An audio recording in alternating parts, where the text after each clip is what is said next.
state of shock is not just what happens to us when something bad happens. It's what happens to us when we lose our narrative, when we lose our story, when we become disoriented. What keeps us oriented and alert and out of shock is our history. So a period of crisis like the one we're in is a very good time to think about history, to think about continuities, to think about roots. It's a good time to place ourselves in the longer human story of struggle.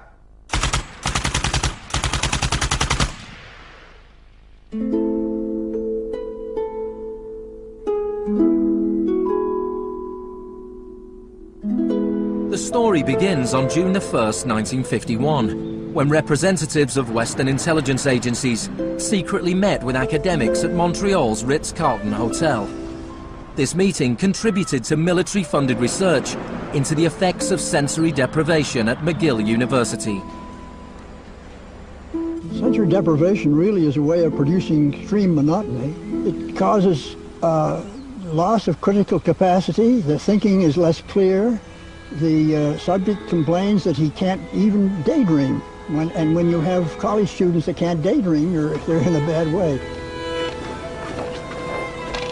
I began to think while we were doing our experiments that it's possible that something that involves physical discomfort or even pain might be more tolerable than simply the deprivation conditions that we studied. Hebb decided to stop work on the research. But I had no idea when I suggested that what a vicious weapon, potentially vicious weapon, this could be. These are the days and hours are the occasions. But experiments at McGill continued under the ambitious head of psychiatry, Dr. Ewan Cameron. What he did was much more than what we had done. We did our work strictly with the understanding the subject could get up and walk out at any point he wished to, and some of them did. Cameron's patients were not so lucky. The Allen Memorial Institute, where he worked, began to resemble a macabre prison, where Cameron performed bizarre experiments on his psychiatric patients. Cameron wanted to de-pattern or wipe clean his patient's mind, so he could rebuild them from a blank slate.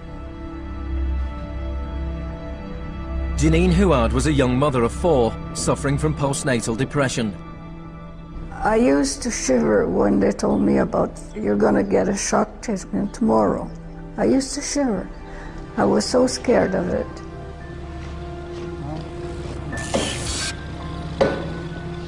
And I would wake up in another room, all mixed up and sad, and it used to make me very sad after. You're just like a zombie walking around. Cameron combined shock therapy with sleep therapy and the repeated playing of taped messages. It says, Janine, Janine, you are running away from your responsibility. You don't want to take care of your husband and children. All the time, the same thing. It sounds like you were being interrogated. Yes, interrogation, but for what purpose? It wasn't long before the CIA put Cameron's research into practice. Many of his techniques appear in the agency's Kubat Counterintelligence Interrogation Manual. These words are from the manual. It's a fundamental hypothesis of this handbook that these techniques are in essence methods of inducing regression of the personality. There is an interval, which may be extremely brief, of suspended animation, a kind of psychological shock or paralysis. Experienced interrogators recognize this effect when it appears, and know that at this moment the source is far more open to suggestion, far likelier to comply than he was just before he experienced the shock.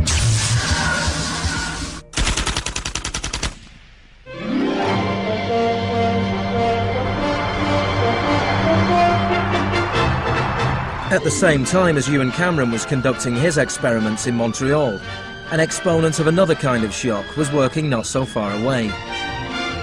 Milton Friedman was teaching economics at the University of Chicago. He believed economic shock therapy could encourage societies to accept a purer form of deregulated capitalism. In October 2008, in the midst of the biggest financial crisis since 1929, Naomi Klein went to the University of Chicago to talk about Milton Friedman. When Milton Friedman turned 90, the Bush White House held a birthday party for him. And everyone made speeches, including George Bush. But there was a really good speech that was given by Donald Rumsfeld. My favorite quote in that speech from Rumsfeld is this. He said, "Milton is the embodiment of the truth that ideas have consequences." What I want to argue here is that the economic chaos that we're seeing right now on Wall Street and on Main Street and in Washington stems from many factors, of course, but among them are the ideas of Milton Friedman. The Wall Street crash of 1929 led to the Depression of the 30s.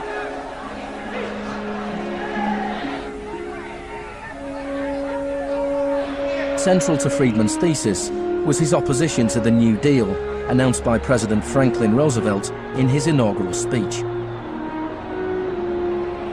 Our greatest primary task is to put people to work. This is no unsolvable problem if we face it wisely and courageously. Let me assert my firm belief that the only thing we have to fear is fear itself. Influenced by the economist John Maynard Keynes, Roosevelt started a program of public employment to get people back to work. Today, depression is a fading memory. Millions of men and women have found employment, and with it, confidence and hope. It wasn't that simple. The Depression lasted into World War II.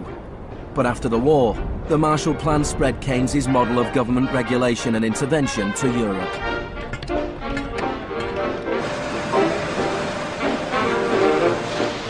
His principles were widely accepted, but not in the economics department of the University of Chicago. Milton Friedman from this university waged a war against the New Deal. Friedman was a member of a group called the Mont Pelerin Society, led by the Austrian economist Friedrich von Hayek. They believed that if governments stopped providing services and stopped regulating markets, the economy would correct itself. In the 50s, they were seen as cranks, but over the last 30 years, their ideas have become the dominant economic doctrine. The thesis of the shock doctrine is that we've been sold a fairy tale about how these radical policies have swept the globe. That they haven't swept the globe on the backs of freedom and democracy, but they have needed shocks, they have needed crises, they have needed states of emergencies. Milton Friedman understood the utility of crisis. Only a crisis, actual or perceived, produces real change. When that crisis occurs, the actions that are taken depend on the ideas that are lying around.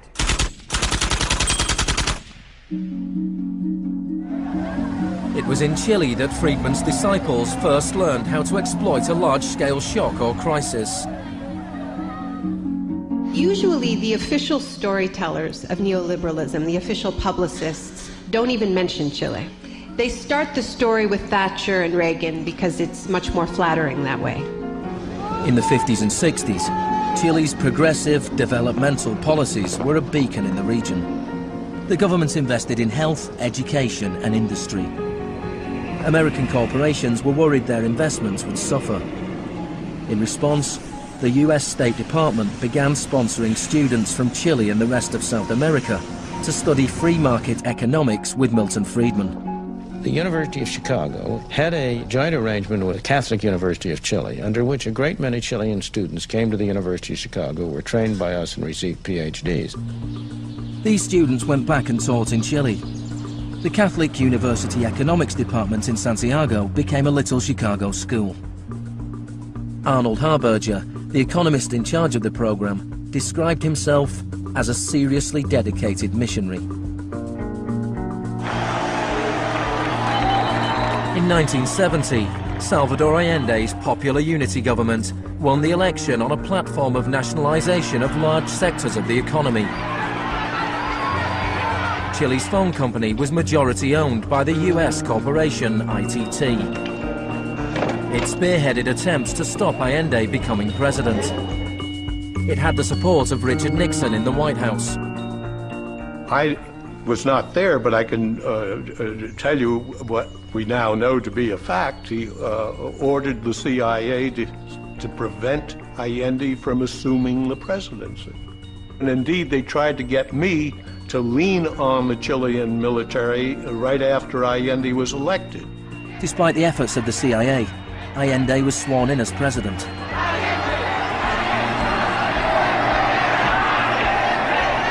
Richard Nixon ordered the CIA director to make the economy scream. Señor Nixon es presidente de Estados Unidos y yo soy presidente de Chile. Yo no tendré un término despectivo contra el señor Nixon mientras el señor Nixon respete al presidente de Chile. Preparations began for the military coup. The Chilean Chicago boys started work on a 500-page economic blueprint called the BRIC. With US funding, everything was done to destabilize the economy. Truck drivers went on strike, bringing factories and shops to a standstill. There was a failed coup attempt on June the 29th, 1973. And then on September the 11th, with General Pinochet leading the army, the assault began on the presidential palace.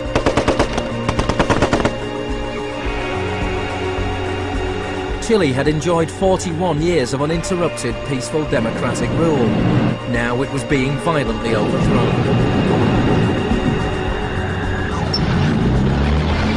Pinochet and his supporters described the coup as a war.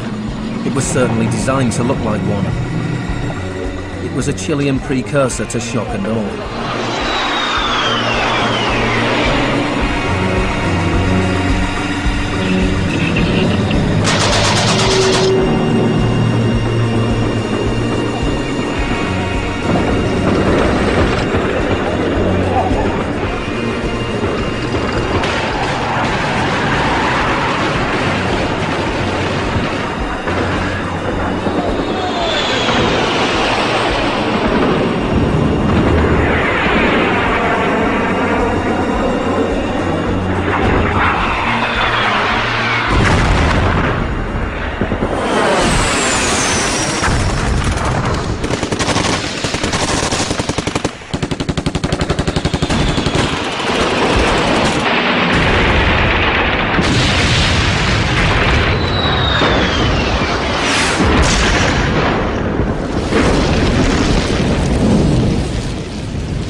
Fuerzas Armadas y de Orden, solo bajo la inspiración patriótica de sacar al país del caos que en forma aguda lo estaba precipitando el gobierno marxista de Salvador Allende.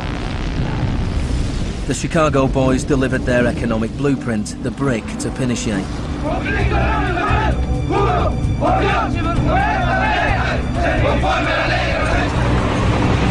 In the days that followed, more than 13,000 opponents were arrested and imprisoned.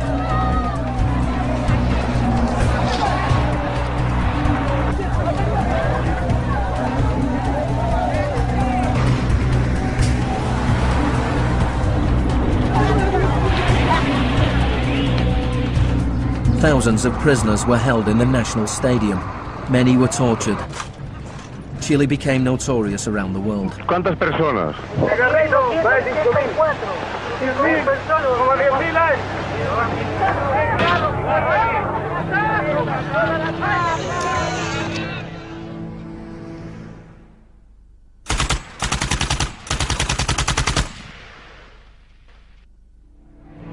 At the beginning of November, 5,000 prisoners were released. The 900 they left behind were transferred to other detention centres.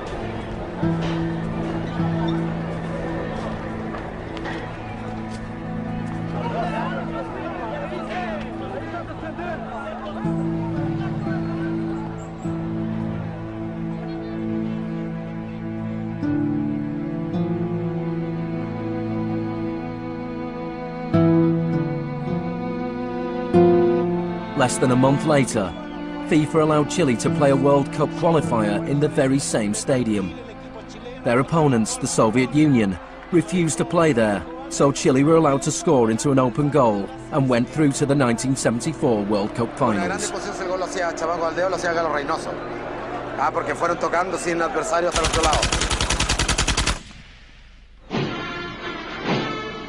With the population in shock, Pinochet imposed the policies recommended by the Chicago Boys. Removal of price controls, the sale of state companies, the removal of import barriers and cuts to government expenditure. Friedman later openly acknowledged the importance of the Chilean experiment. Here was a first case in which you had a movement toward communism, which was replaced by a movement toward free markets. It didn't work. A year later, inflation was 375% per year, the highest in the world. So in March 1975, Arnold Harberger and Milton Friedman flew into Santiago. He used a phrase that had never before been used in a real-world economic crisis. He called for shock treatment. He said that he was like a doctor that was going to help a country that was suffering an epidemic, and he was simply prescribing the medicine. Friedman wrote that General Pinochet was sympathetically attracted to the idea of a shock treatment, but was clearly distressed at the temporary unemployment it might cause.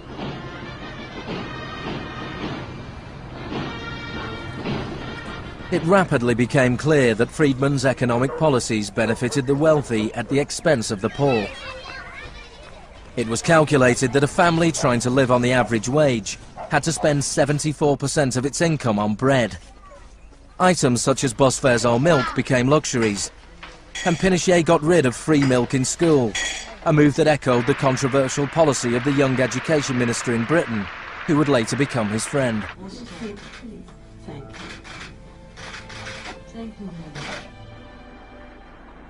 In order to enforce these economic policies, there had to be an enemy to fear. Tampoco creo que se haya triunfado totalmente sobre el marxismo. El marxismo es como un fantasma. Cuesta mucho tomarlo. Mejor dicho, no se puede tomar.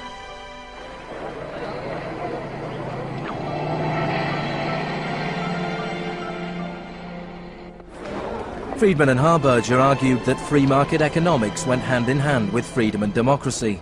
But in Chile, where their ideas were being implemented within the context of a military dictatorship, the opposite was true. Many in Latin America saw a direct connection between the economic shocks that impoverished millions of people and the epidemic of torture inflicted on those who believed in a different kind of society. One of those was Orlando Letelier. Letelier had been Allende's ambassador in Washington. He spent a year in one of Pinochet's prisons before being exiled back to America. In 1976, Letelier wrote, "The economic plan has had to be enforced, and in the Chilean context, that could only be done by the killing of thousands, the establishment of concentration camps all over the country, and the jailing of more than 100,000 persons in 3 years."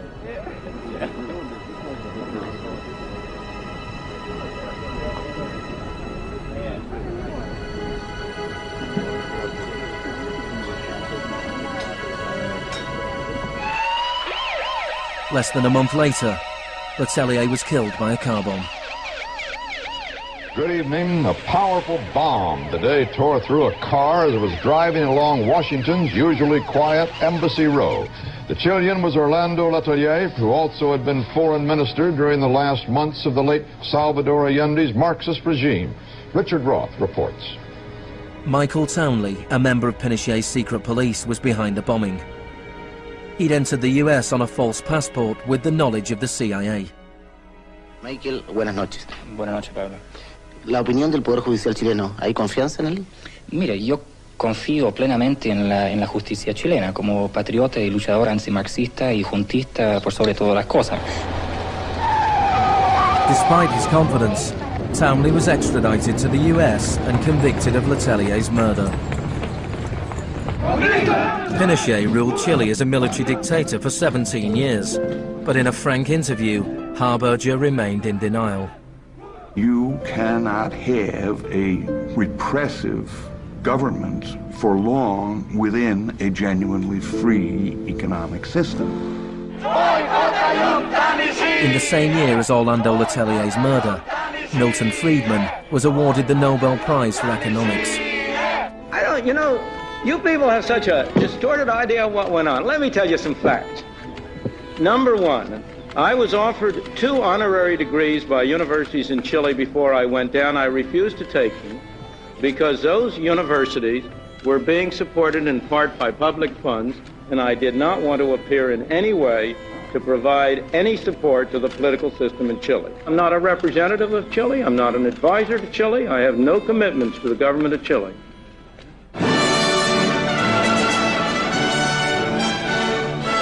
I now turn to you, Professor Milton Friedman. Friedman, go home! Friedman, go home! Inte Chile folk! Frihet! Stoppa kapitalismen! I am very sorry for this incident. It could have been worse.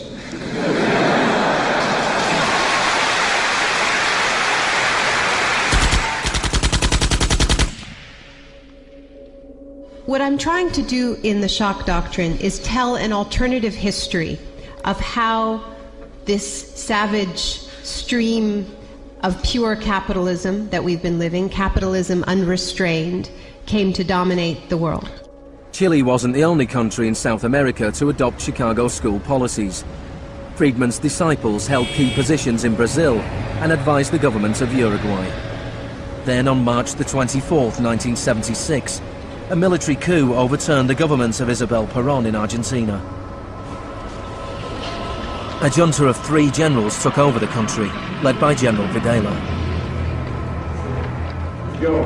Chicago boys landed key economic posts in the military government.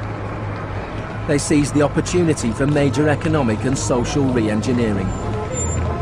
And within a year of the coup, wages lost 40% of their value, factories closed, poverty spiraled. Just as in Chile, people had to be terrorized into accepting these economic policies. Videla learnt from Pinochet's experience. He adopted the tactic of disappearing people. Striking a balance between public and private horror, disappearances were often carried out in broad daylight, but could always be denied.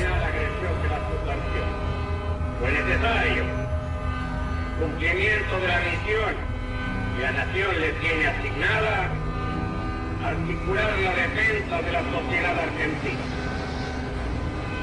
Las reglas de esta guerra no convencional, que no buscamos ni provocamos, son distintas.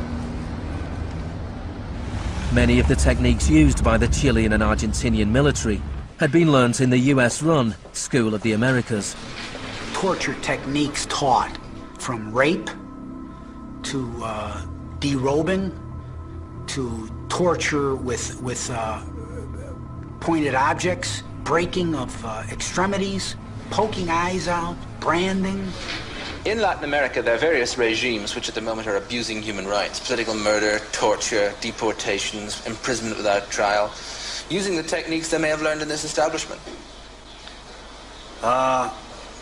You may be right. If you can say that the skills which we've taught here have been applied, I can't deny that.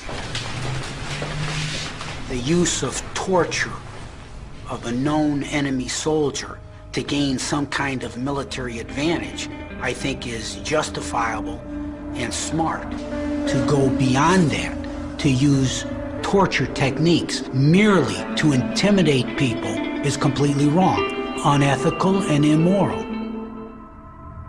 But in Argentina and Chile, these techniques were not used just on soldiers or terrorists.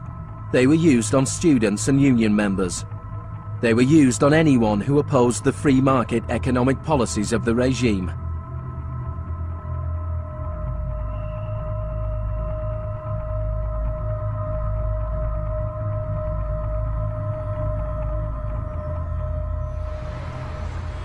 In 1978, the Argentine junta hosted the World Cup. The final was played in the stadium less than a mile away from the biggest detention camp in the country, where thousands of prisoners were held in torture chambers. Decir que con los goles, con el grito de gol, se tapaba la voz de los secuestrados, los gritos de los secuestrados era una realidad. Organización extraordinaria, miles y miles de banderas, miles y miles de gargantas enronquecidas, 25 millones de argentinos que tienen un solo color, el celeste y blanco. El fútbol ha hecho el milagro del país, de este país maravilloso que nos siguen atacando a aquellos que... And Argentina took their terror regime one step further than Chile. Among the disappeared were hundreds of pregnant women. Women who were allowed to give birth before being murdered. De todas aquellas mujeres que estaban embarazadas, les permitieron tener a sus hijos para una vez que nacieran sacárselos. Y eso sucedió con 500. Yo soy uno de esos 500. Those children, many of whom were raised by families connected to the military, were a powerful reminder of the junta's project to re-engineer an entire society.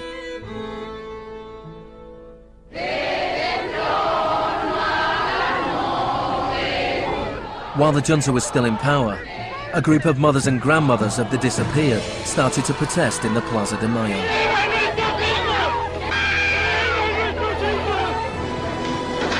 They turned detective, searching for the disappeared children. After the junta collapsed, some were found and reunited with their families. Occasionally they found remains. Mostly they found nothing.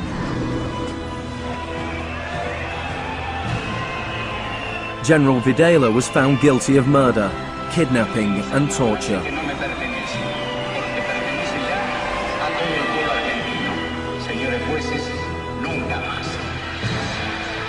He was sentenced to life in prison.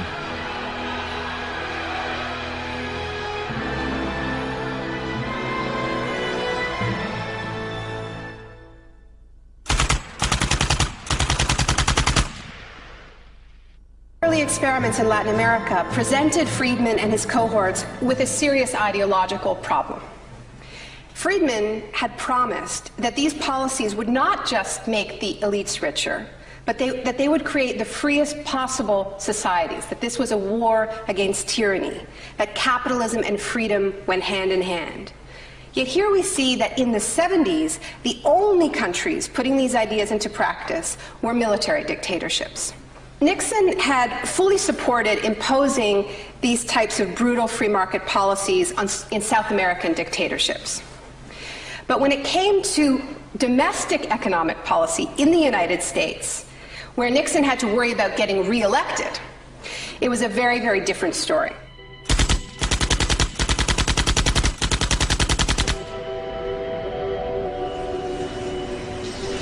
Friedman enjoyed a friendly relationship with Nixon. Several of his Chicago school colleagues and disciples were recruited to work for the government. Donald Rumsfeld was one of them. So help me God. Congratulations. But in 1971, with the economy in a slump, Nixon turned his back on Friedman's ideas and imposed a wage and price control policy. He put Rumsfeld in charge. Which is essentially a problem of supply and demand. I have for long been opposed to the wage and price control. I believe it involves government intervention with the freedom of individuals. I think it's intolerable. The Keynesian policy was a success, and Nixon won a second term with a landslide majority. It was a blow for Friedman. Then in 1979, Margaret Thatcher was elected Prime Minister of Britain. Her intellectual guru was Milton Friedman's old mentor, Friedrich von Hayek. And just over a year later, Ronald Reagan was elected President of the United States. Both Britain and America were now ruled by unabashed Freemanites. Margaret Thatcher's program when she came in had 4 planks. Cut government spending, cut tax rates, reduce government ownership and operation of industries or regulation of industry, and have a moderate and stable monetary policy to bring down inflation. Within her first 3 years in office, unemployment doubled in parts of the economy, leading to waves of strikes. Thatcher's personal approval rating slumped to 25%.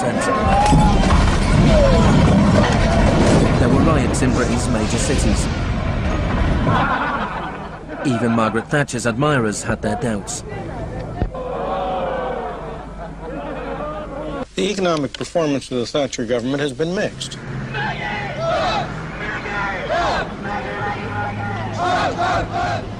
To those waiting with bated breath for that favorite media catchphrase, the U-turn, I have only one thing to say. U-turn if you want to. The ladies not for turning. Friedrich von Hayek urged Thatcher to copy Pinochet's economic shock therapy policies. Thatcher replied, "In Britain, with our democratic institutions and with the need for a high degree of consent, some of the measures adopted in Chile are quite unacceptable." Thatcher's profound unpopularity seemed to be proving once again that free market fundamentalism was simply too unpopular, too directly harmful to too many people to survive in a democratic state where governing requires getting the consent of the governed, unlike a military dictatorship. What pulled Thatcher back from the abyss and ultimately saved the project was a crisis. Indeed, it was the ultimate crisis. It was a war. We are here because for the first time for many years, British sovereign territory has been invaded by a foreign power. The government has now decided that a large task force will sail as soon as all preparations are complete. HMS Invincible will be in the lead. Most people in Britain had never even heard of the Falklands. But when Argentina invaded the small group of islands thousands of miles away in the South Atlantic, Thatcher seized her opportunity to prove her credentials as the Iron Lady. Gentlemen, I've just heard that the white flag is flying over Stanley. The war was over in less than 3 months. As the troops returned to Britain, a wave of patriotic celebrations swept the country. Thatcher won the 1983 elections with a massive majority. She could now push through a form of the economic shock therapy witnessed in Chile.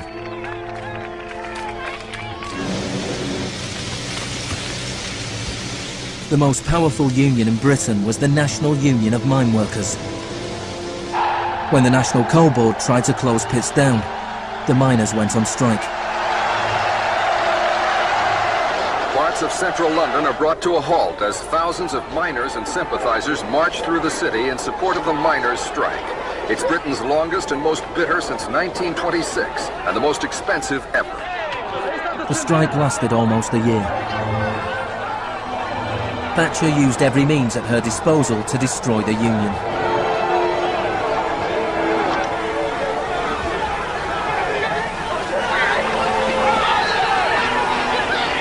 Eventually, the miners were defeated. Thatcher used this victory to bring the Chicago School Revolution to Britain. A series of glossy commercials promoted a massive program of privatizations. Thatcher sold off the steel industry, water, electricity, gas, telephones, airlines, oil. Public housing was sold off. Council services put out to tender. In 1986, financial and banking services were deregulated. It was called the Big Bang. No one here tonight needs reminding that the Big Bang is only a beginning. In Britain, before Thatcher, a CEO earned 10 times as much as the average worker. By 2007, they earned more than 100 times as much.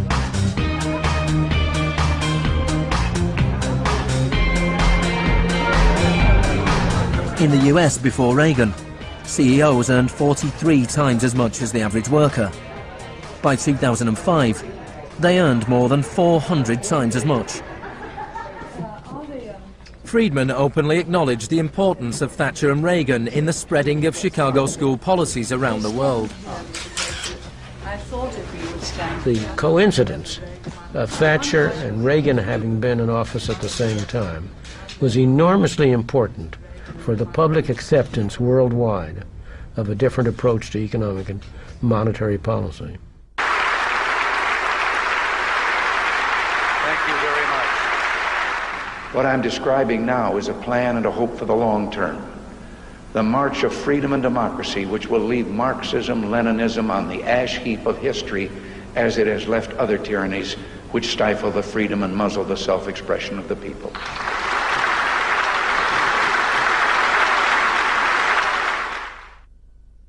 Now, we all know the fairy tale about the fall of communism, that the West under Reagan and Thatcher looked so prosperous to the people of the former communist bloc that they themselves demanded radical free market policies. Now, this really is a fairy tale. It is true that people who had been living under authoritarian communism genuinely wanted democracy, and it's also true that people wanted to be able to go out and buy blue jeans and have Big Macs. That is true. But that does not mean that they wanted the kind of Wild West capitalism of oligarchs gone mad and no social protections that so many Eastern Bloc countries actually ended up with and suffer under to this day. Thatcher had done everything she could to break the power of the unions in Britain. But in 1988, she went to Poland to show her support for the workers' union Solidarity.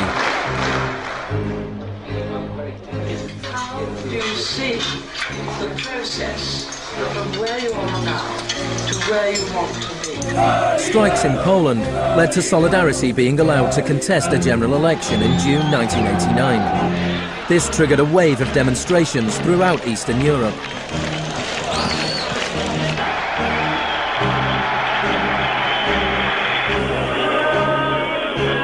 In the past, the Soviet Union had used military force to crush democratic movements.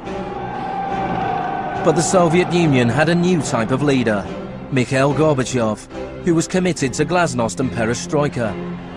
He talked about a third way, a gradual transition to Scandinavian-style social democracy, something between free market capitalism and communism.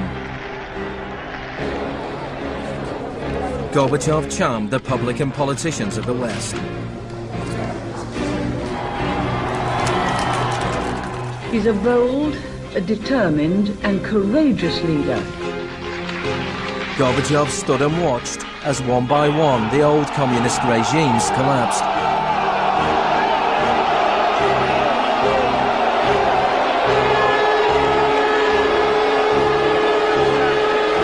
At the end of the year, the most famous symbol of the division of Europe came tumbling down.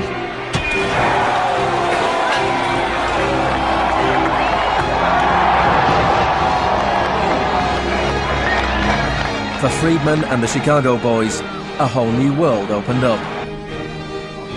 In the Soviet Union, Gorbachev was hoping to gradually reform the Russian economy.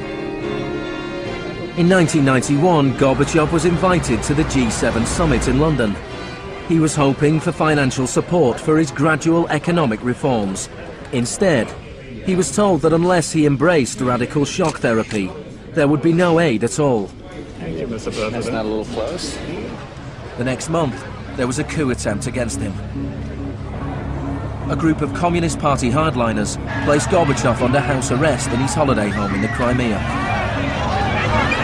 Tanks surrounded the White House, the Russian parliament.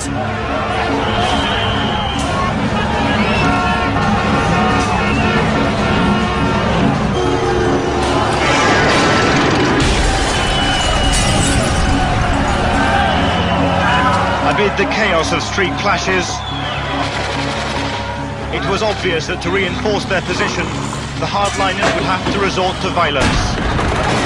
Such action between the people and the security forces has not been seen since the early days of the Russian Revolution. By dawn this morning, amid a sea of debris, it was becoming clear that the coup was disintegrating. The Russian parliament building was unscathed, the military had not made their move. Inside, Boris Yeltsin was more powerful than ever.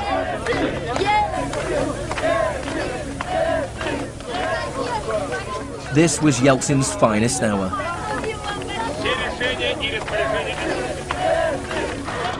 Gorbachev was released and he returned to Moscow, but he had lost much of his power. Я выражаю признательность за принципиальную позицию россиянам, президенту России Борису Николаевичу Ельцину.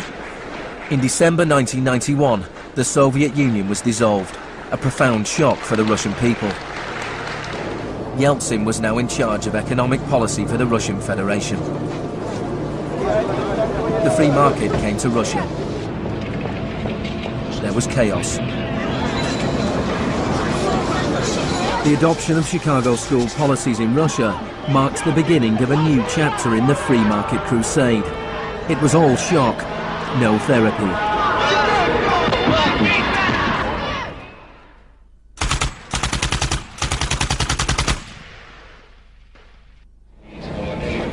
Despite the public efforts to promote popular capitalism, the reality was a small handful of businessmen made vast fortunes. State industries were sold off at bargain basement prices. The Russian press dubbed Yeltsin's advisors the Chicago Boys.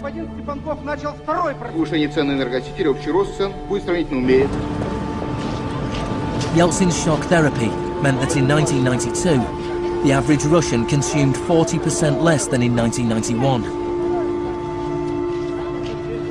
A third of Russians fell below the poverty line, and wages weren't paid for months. One expert today predicted 140 million Russians will soon be living below the poverty line. Corruption was rife. Organised crime boomed. Moscow became the new Wild West.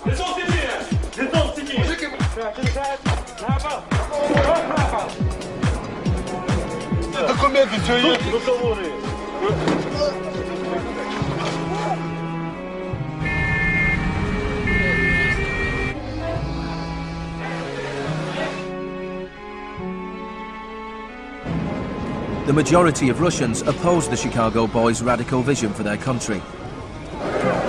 In March 1993, Parliament made a crucial decision. It voted to repeal the special powers it had given to Yeltsin. Yeltsin declared a state of emergency.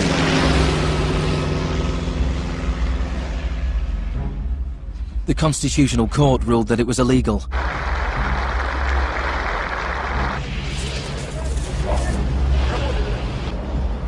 On September 21st, Yeltsin took the Pinochet option and dissolved Parliament. Сегодняшнего дня прерывается осуществление законодательной, распорядительной и контрольной функций съезда народных депутатов. The West threw its weight behind Yeltsin. We feel that Boris Yeltsin is the best hope for democracy in Russia. 2 days later, Parliament voted to impeach Yeltsin by 636 votes to 2. Thousands of supporters of the Parliament gathered outside the White House and marched on the television station.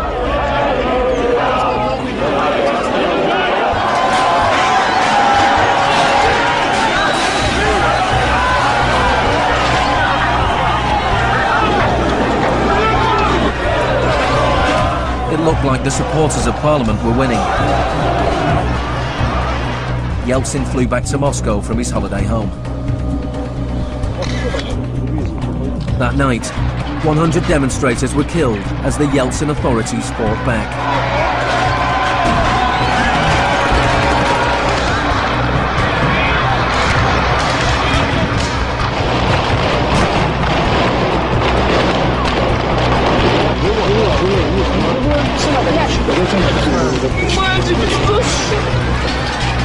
On the 4th of October, he ordered troops to storm the White House, shelling the very building he had defended 2 years earlier. Они убийцы, ты понимаешь или нет?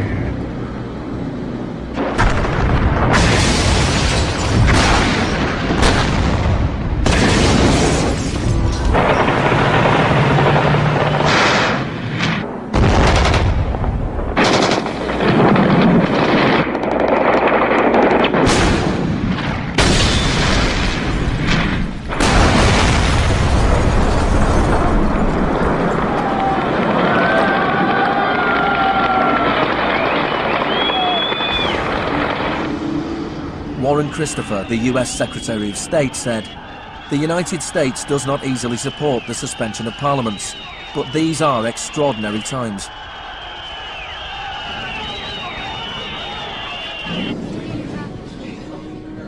Yeltsin now had absolute power. With the advice of his Chicago boys, he ruled through a form of crony capitalism. Even more state industries were sold off, creating a new class of billionaire businessmen with huge political influence, the oligarchs. By 1998, 80% of Russian farms were bankrupt and 70,000 state factories were closed. In 8 years, the number of people living in poverty increased by 72 million. Meanwhile, Moscow would go on to have more billionaires than any other city in the world.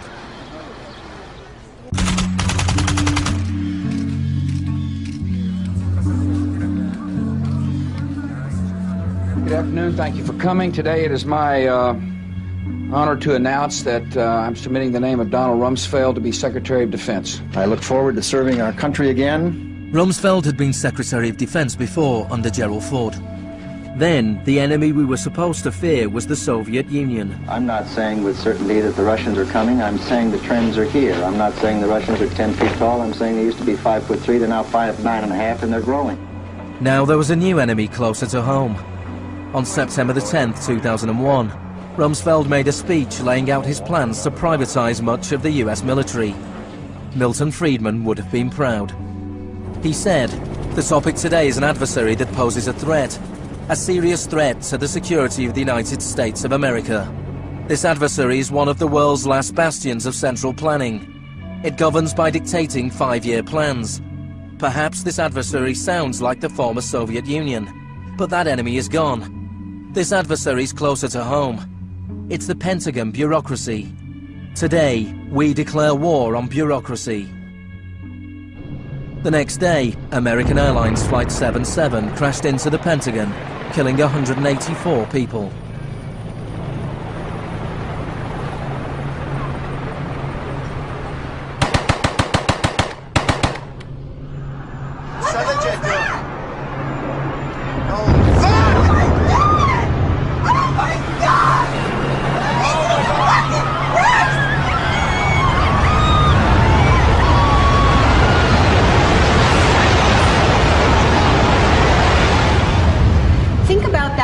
Feeling after those attacks. Who are these people? Where did they come from? Why do they hate us? There was a total loss of collective narrative.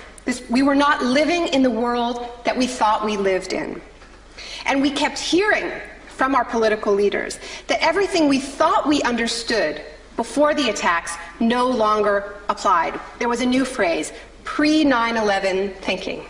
And what happened in that moment is that suddenly news stories sort of magically appeared. That we were in a clash of civilizations. That's the world that we suddenly lived in. That there was an axis of evil, and that we were fighting a war against terror. This abstract, unwinnable war has had huge economic consequences. Before 2001, Homeland Security barely registered as an industry. Today, it is bigger than Hollywood and the music industry combined. Between September the 11th, 2001 and 2006, the Department of Homeland Security handed out $130 billion to private contractors. This is the disaster capitalism complex, a new economy built on fear. This will be a monumental struggle of good versus evil.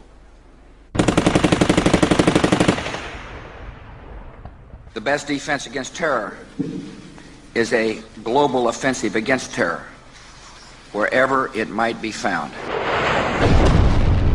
The first phase of this war was the bombing of Afghanistan.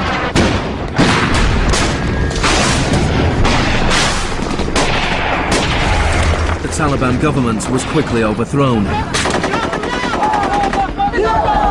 The aftermath of the war was more complicated. Our fight against terrorism began in Afghanistan, but it will not end there. We're primarily looking at detainees that we can use. We're collecting intelligence.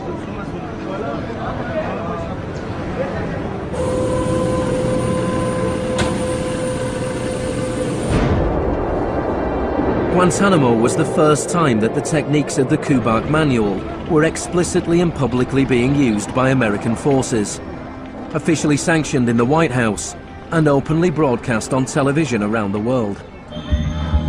Isolation, both physical and psychological, must be maintained from the moment of apprehension. The capacity for resistance is diminished by disorientation. Prisoners should maintain silence at all times.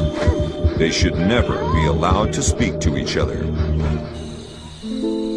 3 of the prisoners were Asif Iqbal, Ruhal Ahmed and Shafiq Rasool from Tipton in England. They spent more than 2 years in Guantanamo before being released without charge. Mentally, yeah, you couldn't speak to nobody, you couldn't do nothing, you couldn't stand up. And just sitting there, you'd be in your thoughts all the time thinking, what the hell's going on, where the hell am I?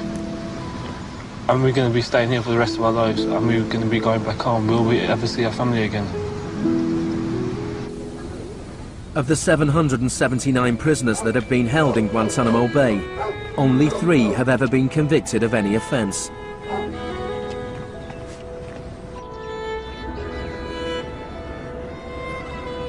Well, the only thing I know for certain is that these are bad people. It was a message to the whole world, and the message was clear. It was, this is what happens to you if you get in our way. The war on terror is not about one man, and it is not about one country. There were many justifications given for the invasion of Iraq. But if the US had really wanted to attack a country where the leaders of Al-Qaeda were thought to be hiding, which had nuclear weapons and was selling nuclear technology to other countries, then Pakistan would have been the obvious choice. It had close connections to the Taliban and was being run by a military dictator. Instead, George Bush chose to target Iraq, a country with the 3rd largest oil reserves in the world.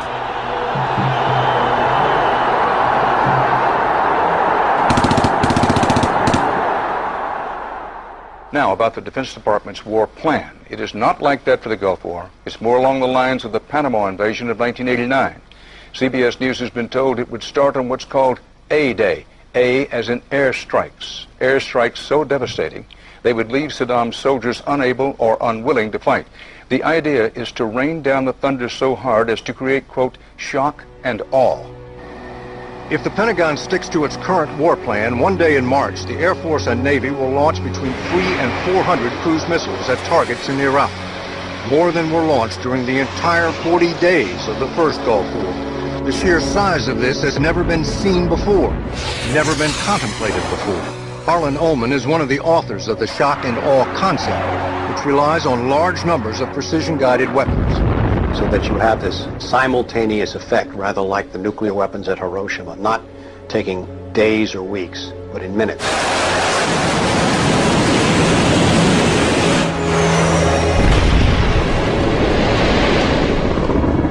You also take the city down. By that I mean you get rid of their power, their water, and you begin this relentless campaign to wear them down so that 2, 3, 4, 5 days they are physically, emotionally, and psychologically exhausted. Last night, a square mile in central Baghdad seemed like hell on earth. During the first wave of the bombing, the citizens of Baghdad suffered a version of the sensory deprivation described in the Kubark Manual.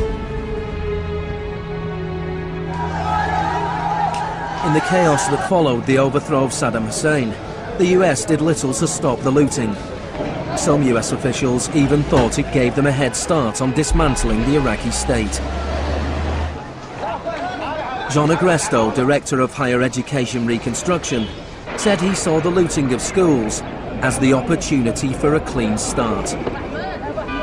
In fact, before sanctions, Iraq had the best education system in the region.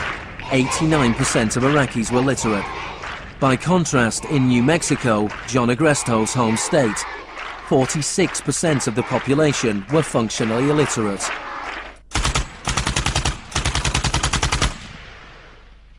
In Iraq, you had three distinct forms of shock that were all working together and reinforcing each other.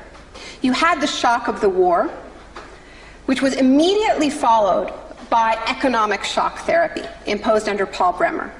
And as resistance to that economic transformation, that very rapid economic shock grew, you had the shock of enforcement, including torture. Three different kinds of shock.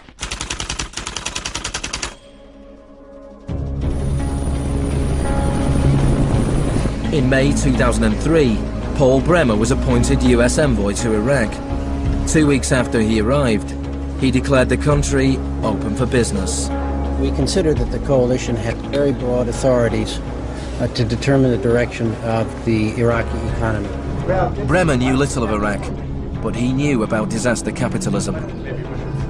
He had launched crisis consulting practice at the start of the Homeland Security boom. Today is a very important day in Baghdad. Bremer spent the first 4 months passing classic Chicago school laws. Rumsfeld described Iraq as having some of the most enlightened and inviting tax and investment laws in the free world. One of the first acts of Bremer was to fire 500,000 state workers. This was partly an act of debartification, but slashing governments was also vintage Friedman. Money was promised for reconstruction. Our investment in the future of Afghanistan and Iraq is the greatest commitment of its kind since the Marshall Plan. But in fact, it was just the opposite. Whereas the Marshall Plan was intended to boost European industries, US aid money in Iraq was spent on US corporations. If work came to Iraqis, it came at the bottom of a series of subcontractors. Creative Associates received contracts worth $100 million to draft the curriculum and print new textbooks for the education system. Management and technology consultant Bearing Point was awarded contracts worth $240 million to build a market-driven system in Iraq. North Carolina-based RTI received contracts worth $466 million to advise on bringing democracy to Iraq. And Halliburton was awarded $20 billion in cost-plus Iraqi contracts. Parsons was handed $186 million to build 142 health clinics.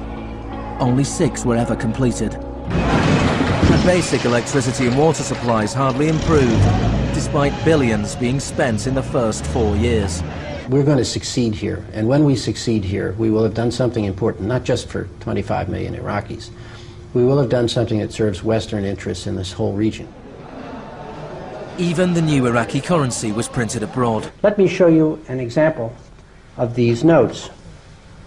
The US even paid private contractors to monitor the work of the private contractors who won contracts.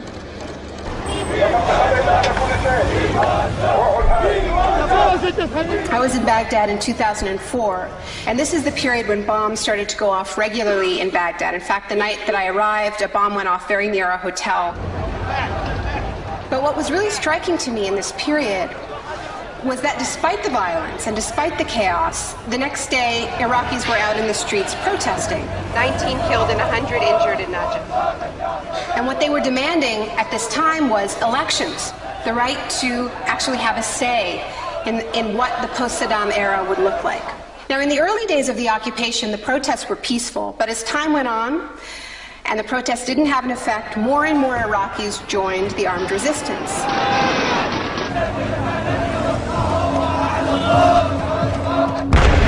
The violence spun out of control.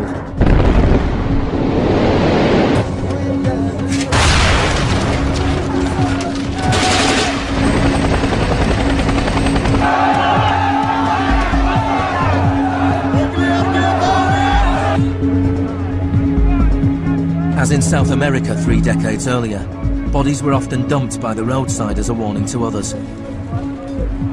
These were Iraq's disappeared.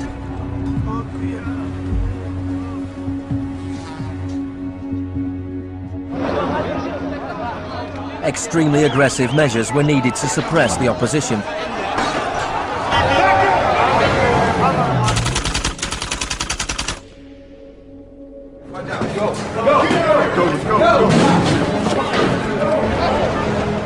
The first 3.5 years of the occupation, 61,500 Iraqis were captured. By spring 2007, 19,000 remained in custody. In prison, they were interrogated using techniques that could be traced to those devised by the CIA from Ewan Cameron's experiments in the 50s.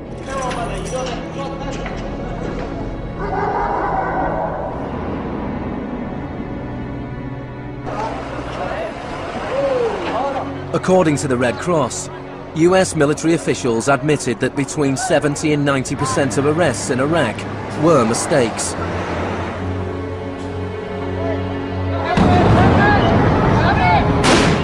The chaos in Iraq seems like a defeat for shock therapy. But in Iraq, disaster capitalism moved on. Now the disaster itself provided the opportunity for profit.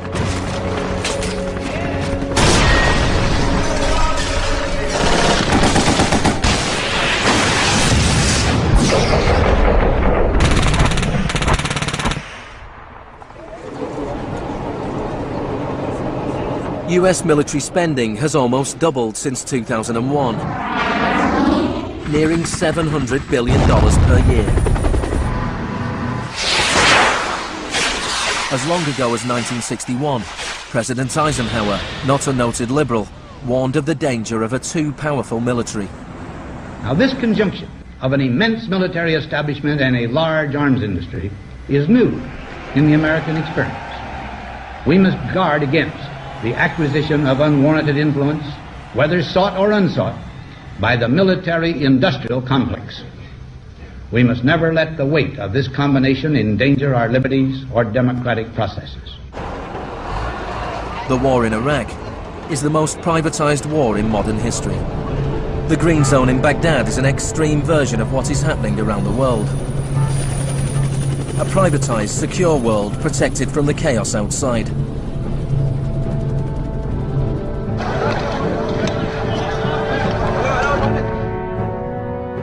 In 1991, in the First Gulf War, for every 100 soldiers there was one military contractor. In 2003, at the beginning of the war in Iraq, for every 100 soldiers there were 10 contractors.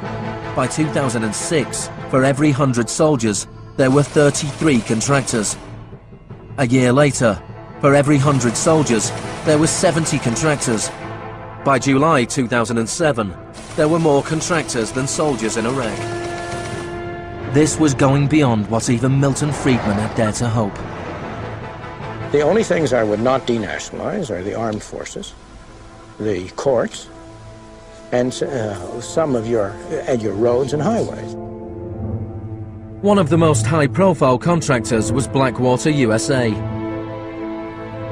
During the April 2004 uprising in Najaf, Blackwater assumed command over US Marines.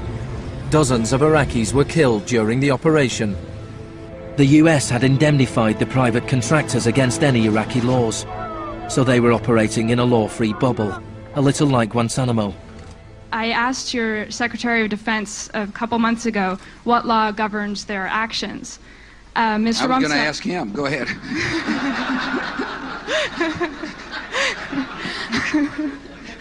Help. Well, I was hoping...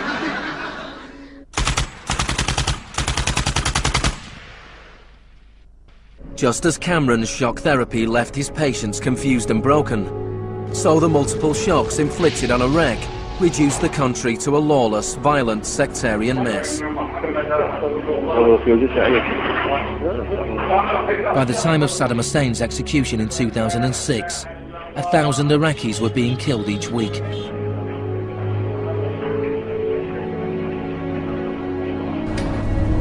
By April 2007, the United Nations High Commission for Refugees estimated 4 million people had had to leave their homes. Hundreds of thousands of Iraqis had died. I think the historians will write very clearly that we did a great and noble thing here.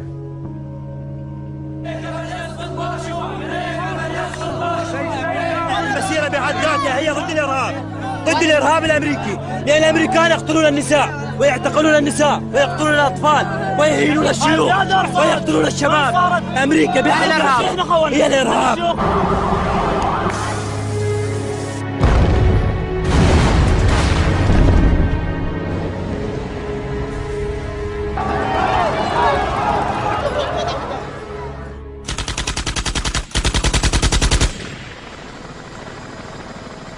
When Hurricane Katrina hit New Orleans in August 2005, the world was shocked to witness a sort of disaster apartheid.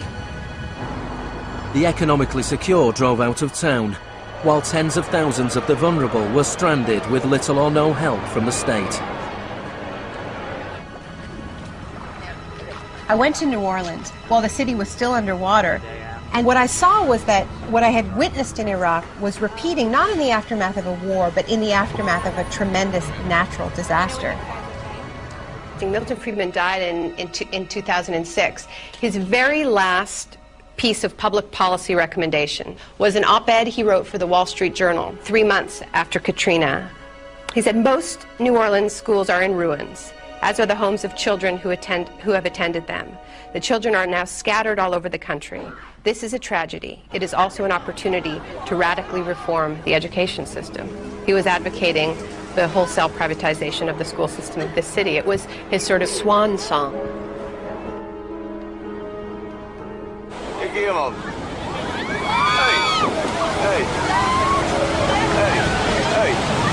I'd witnessed a similar process in Sri Lanka in the aftermath of the 2004 tsunami. People who lived on the beaches for generations were prevented from returning so that the land could be privatized and sold off to luxury hotels.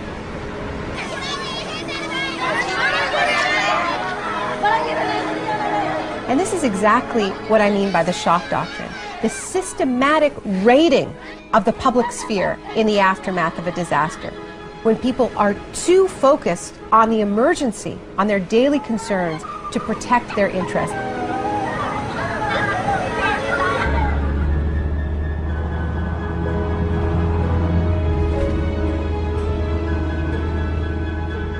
Maybe the first act of resistance is to refuse to allow our collective memory to be wiped.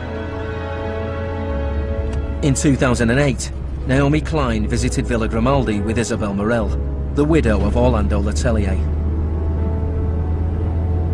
Villa Grimaldi is a memorial to the cruelty of the Pinochet regime and to its eventual defeat.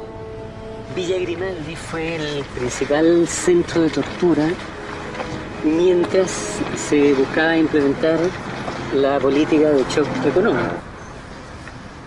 Esta es la que tú señalas en el libro como las casas de uno por uno donde estaban los detenidos en Villa Grimaldi. It's not that I loved Pinochet, but I think that he was our teacher in many things. We learn about evil.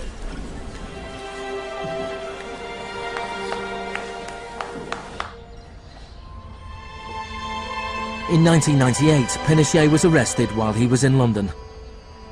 His old ally, Margaret Thatcher, stood by his side. I know how much we owe to you.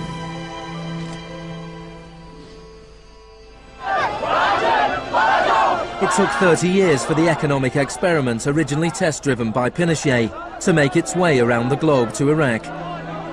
But the similarities between past and present are startling. between Pinochet's concentration camps and Bush's Guantanamo detention center, between the disappeared in Chile and those in Iraq, between the experiments of Ewan Cameron and the torture meted out on the prisoners of Abu Ghraib. These are the days and hours. He erased all the past. That's why he gave electroshocks. All the past from the patient, and he would implant some new ideas. But Janine resisted. In 1988, the CIA agreed to pay compensation to Janine and other victims of Ewan Cameron's experiments. Janine, are you proud that they tried to break you and that you have fought so hard and won? In a way I am. In a way I am. Because I must have some willpower seeds in me. It is very, very hard to fight a government. People would tell me, Janine, you don't fight a government. What's the matter with you? They're too big. But I had faith that we would win.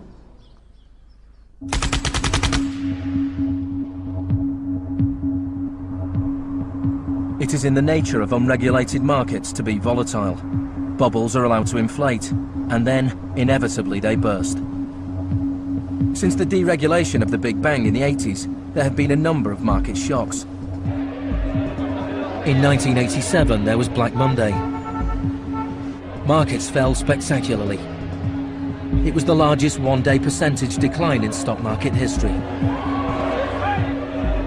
In 1992, there was Black Wednesday, when currency speculators made fortunes betting against the pound. In 1997, there was the Asian contagion. In 1 year, $600 billion disappeared from the stock markets of Asia.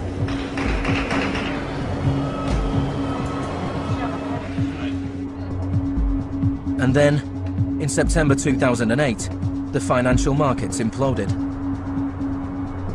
The market is not functioning properly. There has been a widespread loss of confidence.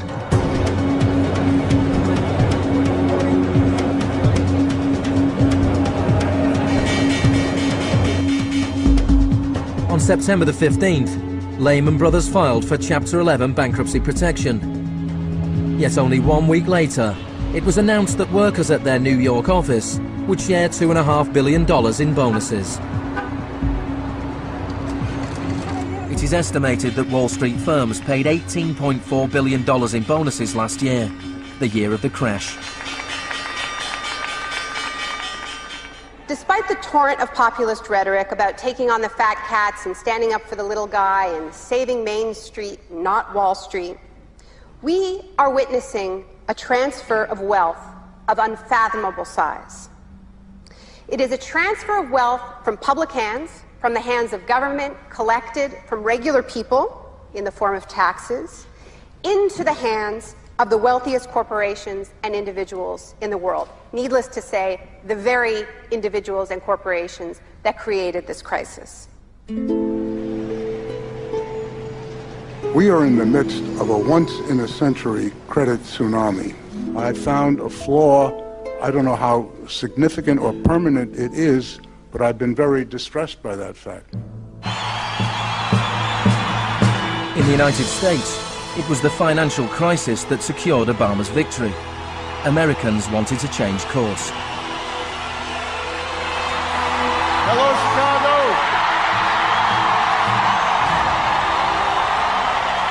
This crisis is clearly understood by almost everyone as being the direct result of this particular ideology of deregulation and privatization. The scale of the crisis offers the hope of change. The shock doctrine as a strategy relies on us not knowing about it for it to work. And what I find most hopeful about the current economic crisis is that this tactic is getting tired, because that element of surprise is no longer there. We're on to them, and it's not working. We're becoming shock resistant. The last time the world suffered a financial crisis as severe as this people turned to the Keynesian policies of the New Deal. Let me assert my firm belief that the only thing we have to fear is fear itself. More than 1 million people came to Washington to hear Obama's inauguration speech. Many journalists made comparisons with FDR. Now, there's been a lot of talk recently about comparing Obama to Franklin Delano Roosevelt. So I want to talk a little bit about FDR, because there's a great FDR story, and it could be an apocryphal one, about when he would be visited by some progressive organization or a union, and they would be proposing some new progressive policy that they wanted to be part of the New Deal.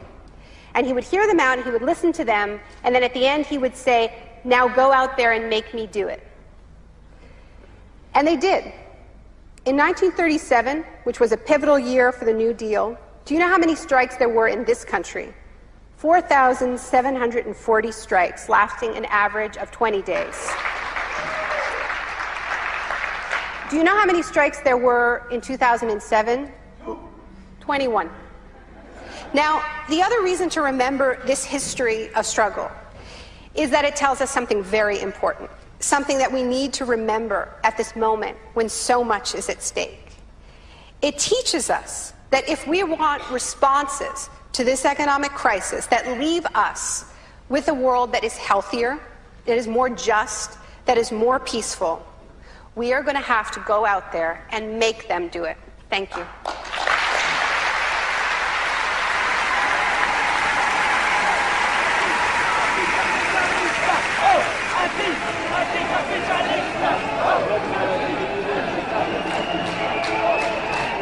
Next week's exclusive new true story is Nursery University, more for Tuesday night at 10. And stay with us for the story of the rise and downfall of Enron, the smartest guys in the room.